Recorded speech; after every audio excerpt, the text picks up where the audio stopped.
little 7.3 liter diesel temporary van life update.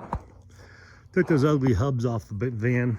The auto place I'm doing work with right now on the weekdays just did a oil clean out with a company called like BG. It's a BG product. Can't remember what it stands for, but it's cleaned out the oil, did an oil change, and then also cleaned out the fuel system, flushed it through, and then unfortunately when they rotated my tires, they realized one of the pads was on metal.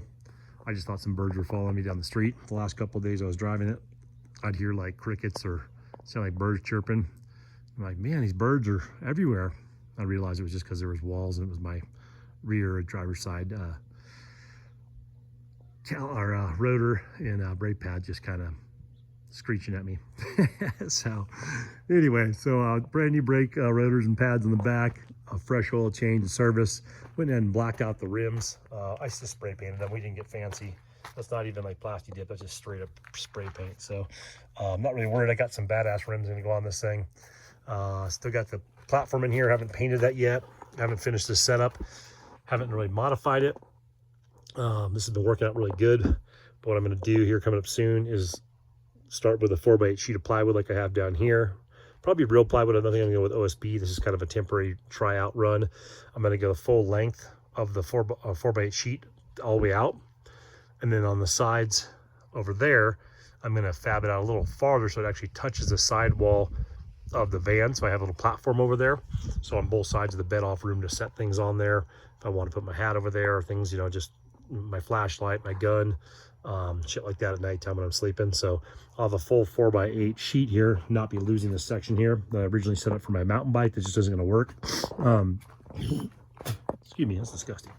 But or I may throw my ice chest back up in here because the plan long term is to bring power in this pillar right here, up from the roof rack down this pillar and out to a power station right here. I have my power station, my EcoFlow Delta 2 that I'll put in the front here, but I'll make it like a cubby thing that comes out here and maybe have a little wheel well deal that goes all the way back and runs off the solder and comes in through here and runs another battery bank back there to do maybe just get an extra one of those EcoFlows, a second Delta. So anyway, the idea is to get some power over here, maybe put the ice chest up on top of here.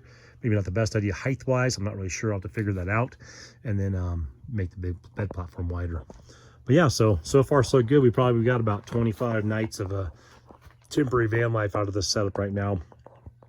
First in my 5.4 gas, or now in the 7.3 diesel. Diesel needs some glow plugs. Probably needs a little bit of maybe some injector work on this one. Both my diesels actually. Turbo seems to be doing good. The truck the van runs great once it gets going. So I think we're going to move forward on the 7.3 here and just start putting some money into it as we drive it though. So we'll probably do the glow plugs next. Maybe have my shop that I'm at do them because I'm just lazy and got things going on. And start building this out. So side panels will stay the same, ceiling will stay the same. This bed panel will be resurrected. We'll use a lot of the same materials. We'll either redo it completely or we'll try and salvage some of the materials. And once it's done, we'll put it in Raptor bed liner, like a real official, nice, tight, clean bed liner.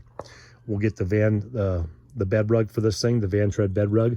I didn't realize my order didn't go through my other, about 3 weeks ago. It's been, hey, what this thing's going on? And it just never went through. I just had screwed up on the order. So I'm going to go ahead and order the Van Tread bed rug for this vehicle. So even this has the Herculiner stuff on here, I'm going to bring that bed rug up in here. That way you have a nice flat surface to walk on. So your feet are on this in the morning. It's got a little pad, and it actually goes and snugs right underneath this trim piece. So I'll keep the stock trim piece in here. I'm searching for seats right now. These are my 2013 seats, but I think I'm going to go try and find some Toyota Sienna seats, or maybe even just some Dodge seats for any just a nicer, high quality, puffy style seat, a little bit more fluff to it, a little bit nicer, rather than trying to reupholster and mess with these ones. I'll put these back in my 2013 and throw some covers on them for when I sell that down the road. And then we'll put some like captain's chairs in here, or something from another vehicle that just, these are just such generic seats that are in these vans, unless you get like a Chateau or like a conversion. They're just not really that fluffy or nice or comfortable. So, and then some of the ones that are intended for this are just super expensive, so I don't want to go that route. But anyway, so new seats will be coming to this bad boy. Bed rug will be coming to this bad boy. I'll redo this bed bed platform, but keep the same bed in here. I like, it's a twin, so I'm about maxed out on size for that thing, but I really don't want to take up any more space. Keep the fire extinguisher for now, keep the ice chest and the battery pack over there. I'm not like living in this full time. I'm basically sleeping in this and then traveling in it. And then even when I'm like camping in this for like multiple nights, well, in a row, let's say I stayed in the same spot 2 days in a row, I don't hang out in my van if there's inclement weather.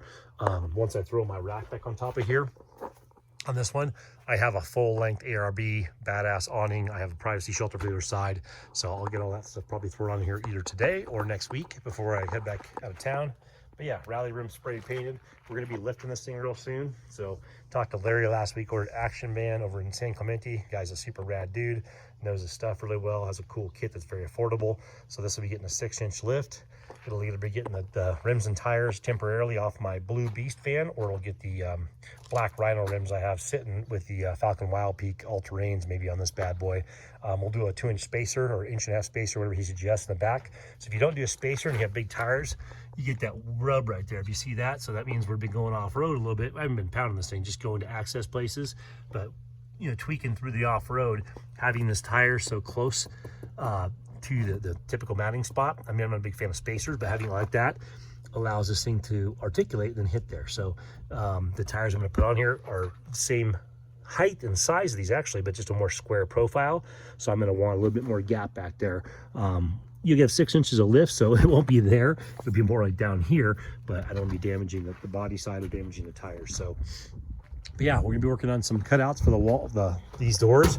I just did one in the back. I'll show you that to you in a minute here.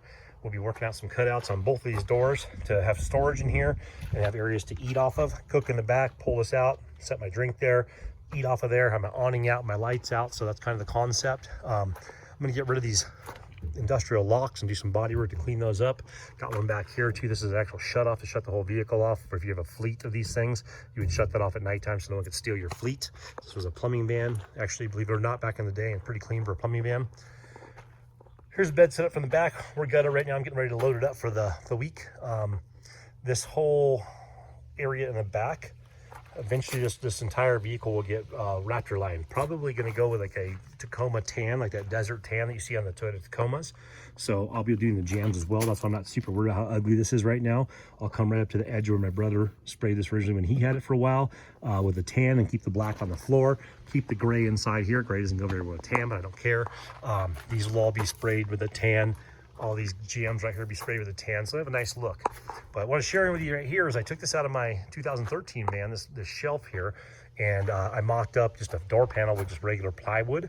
I'm going to use birch on this door, birch on this door. I'm going to use some birch right here and make like a wall that basically goes from the top of this right to the ceiling to kind of encapsulate this area so I don't get all the smell from the food and stuff like that and extra debris and whatnot on my bed when I'm cooking and when I have this open. So this area from what you see here, I was going to do a net, but I'm actually going to do something with wood. So I'm just going to take this and make an entire area there that covers that. So that's area from here up, once I do the bed platform, will be solid. I might make it open, but I don't think so. I think just keep it solid, but keep access to the lower area there. And then, like I said, these will also get build outs with birch and birch. Right now I had some just crappy plywood, 1/4 inch or something laying around, so I put a 1/4 inch plywood panel on here. I just took the door panel off, this plastic piece right here, used it as a template, and then set this up. So what I have right here, and what I want to show you, I was in Harbor Freight the other day, and I'm thinking, like, you know, everyone goes to Harbor Freight, even though it's the cheap stuff, it just seems to make it work. I'm thinking, man, I have one of these things at home. I've seen these on their toolboxes, all this magnetic stuff. My brother had put some like paper towel holder over here, but I think it's kind of corny, but it also works really good when you're cooking. So yeah, so anyway, I remember having this style, which is just magnetic. It pulls right off. So it's just magnets on the back here, and you can kind of put it wherever you want. So the nice thing about this is when I'm going down the road, I can smash this like super tight. It's modular, obviously, so the paper towel roll doesn't just roll in freely if I want to just keep it up there and be ready. And I have one of these. I've had this on my toolbox for, God, maybe 10 years.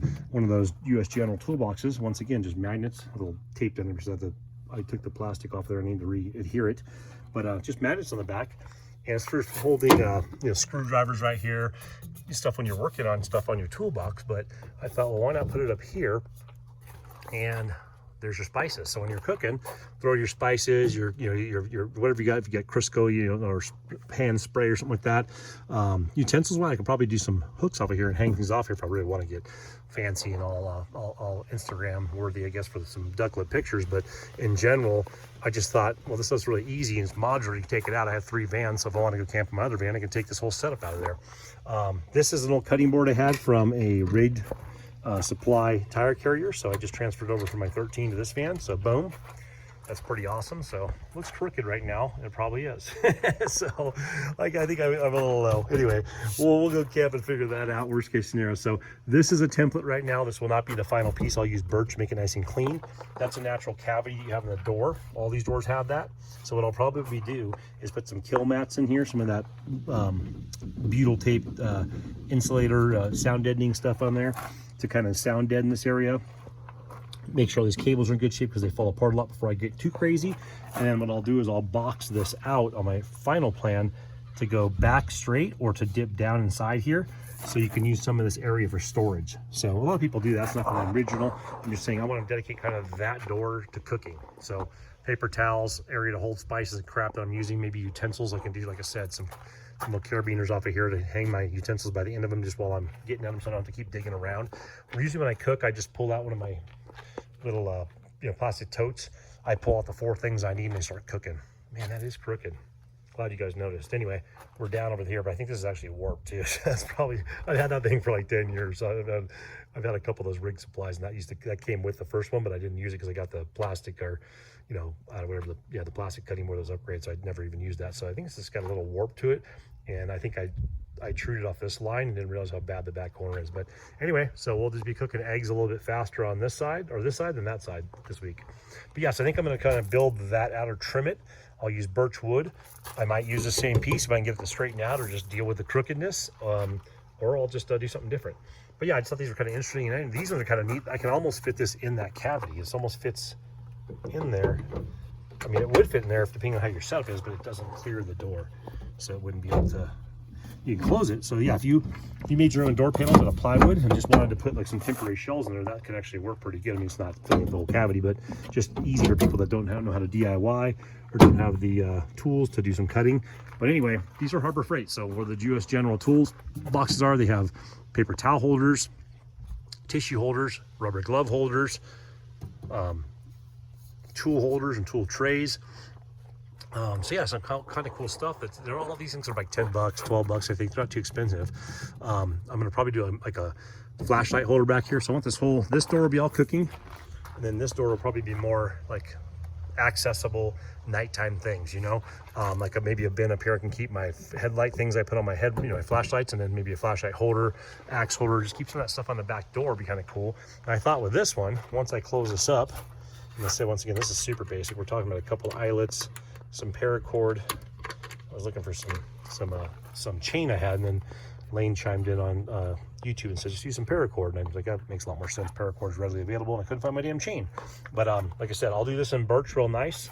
I may or may not do a speaker back here, because originally you're set up for speakers. You see this puck right here, this is designed for that.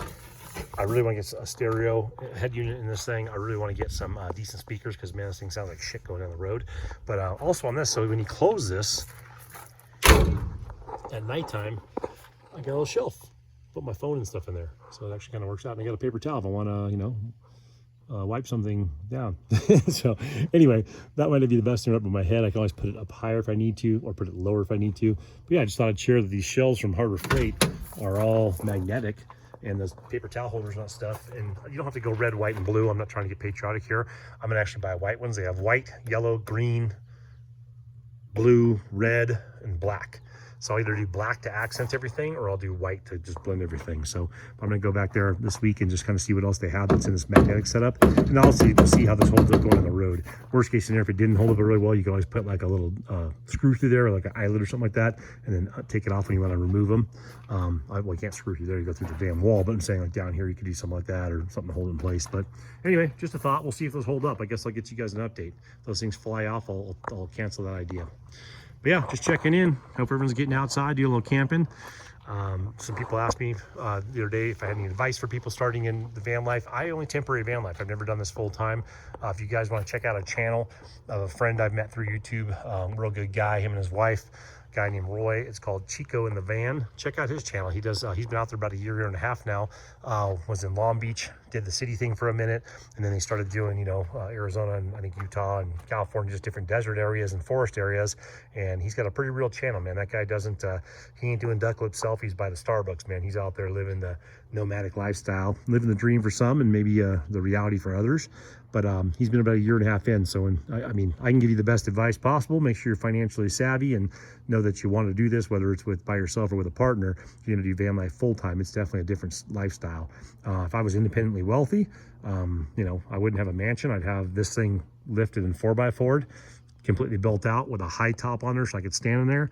And me and my dog would be just camping, endlessly. We would just be finding cool rivers, fishing, hiking, and just eating, sleeping, and sitting around a campfire. So if I was independently wealthy, that's how I do. Unfortunately, I have not gotten that all figured out yet. Giving myself a 7-year plan. So the next 7 years, if I can figure out how to be not wealthy, but well enough off or taken care of off of my investments, the plan is to jump on this van, particularly this exact van, in whatever state it's in at that point in time, lifted 2-wheel drive or 4x4 or whatever. Definitely some new mirrors and some electric windows, most likely. Some flared wheel wells from Skunk Works Fiberglass from Sebastian over there. And check that out too. Those are coming soon because both these fenders are damaged. But yeah, the idea is to be in this van fully built out, preferably in 4x4, just so I can go where I want to go with a nice lift on there, and just enjoying life, man. Not chasing the dream anymore, not the American dream at least, which is a complete nightmare, and not being in debt. So just getting out of debt completely, which I have been for a long time. I've actually got a little bit of debt for my business this last couple of years, or year and a half, or last few months. So I get completely back out of that again, be independent from debt, and then try and let some of these investments cover my day-to-day and just go out there and start enjoying it. But yeah, so for a couple, or for a person that wants to go off and start doing that van life full-time, check out Chico in the Van, or Sebastian's, I think it's Sebastian's Life 91. Hopefully I didn't butcher that. That's Sebastian, who also has Skunk Works. He lives in his van full-time with his dog Lola, cool little dog. And he lives out on a daily basis, kind of like what I do remotely, but he does it every day. That's his rolling house. And he's got a nice badass Action Man lift job on that thing. Chico, Roy, they've got a nice high top on there. So it's got some cool things you can learn from checking out those guys' channels. And they're both of those, Roy and his wife, and then Sebastian and Lola, they're all pretty much living that nomadic lifestyle full-time out of E-Series vans. So anyway, guys, stay safe out there, be smart, and just start to enjoy the ride. Take care.